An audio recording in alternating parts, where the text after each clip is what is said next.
Hey everyone, it's your girl Maddie here, aka Beaver Mosh, and today I'm talking to you about Celebratory Beheading from the Melbourne based Contaminated, coming off of Blood Harvest Records. And this is the second full length from this band. And if you are someone who likes that meat and potatoes, just putrid death metal, look no further. I mean, just look at the cover art. The sound of this, the way the instruments interact, it's all designed to be the most disgusting, unappetizing slop you can give your ears. And if you can stomach it, it's so good. But with that said, this album is far more than just being gross. The playing is excellent. There are so many interesting change-ups, intriguing riffs, and just new ideas that make this far more than just a cookie-cutter death metal album. On Suffer Minutia, you get that classic dun dun dun drum intro, those even hits that let you know, that warn you that you are about to come on to a gnarly ride. And what follows is this rolling boulder of smothering drums and unforgiving guitars. The vocals are simply vomitous, this rugged howl spawning from the deepest underbelly you can imagine. The sound is just pure filth, dripping, it's wet in decay. Every little crevice is filled with hideous noise. It's fantastic. Cosmic Shit Show barrels forward with these dissonant leads and unrighteous drums. Listen to that snare sound. It has this delicious crack to it that works perfectly for this type of record. Has some good groove-oriented riffs as well. It goes from sections like that to some more chaotic tremolo parts and back again.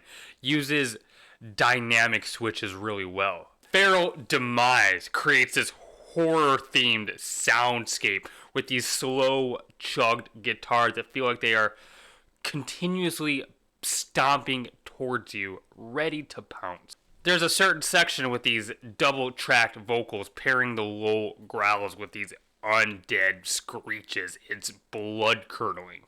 Well, kind of portraying itself as this caveman death metal album, there is a ton of depth and creativity every turn you go.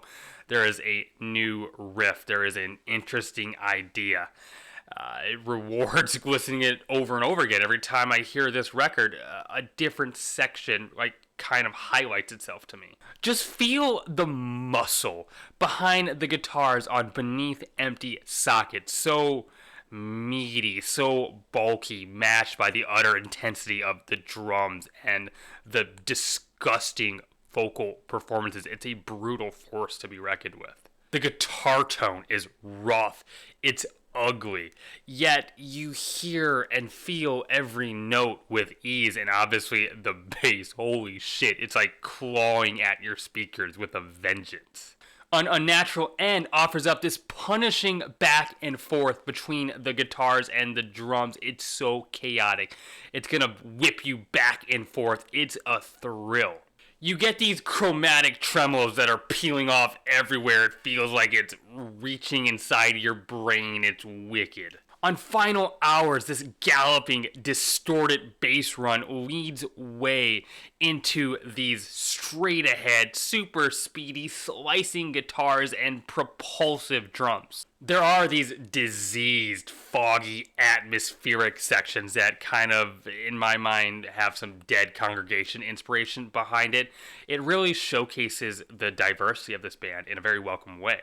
On At the End of a Shank, the band does a great job of handling these chaotic bursts of hell, never losing control. They sound like they are in the driver's seat the entire time. On Apex Chud, I like these spidery, muddy riffs that kind of stick out like antennas. Once again, Contaminated does a great job with these changes in tempo, going from these slow, wall-punching sections to these chaotic, blistering, unrelenting bursts, and they do both so well. Keeps you guessing. Desire for Agony has this craze-inducing swarm of dissonant guitars. It feels like pure insanity. It's unpleasant. It's grating on the ears. It doesn't really make much auditory sense, yet it's gorgeous. They pulled it off exceptionally. You get these dirty little pinging guitar notes with this unfiltered vocal puke. This is gruesome shit. On Junkyard Warfare, the band saved probably the heaviest riffs on the album on a record that's already so heavy.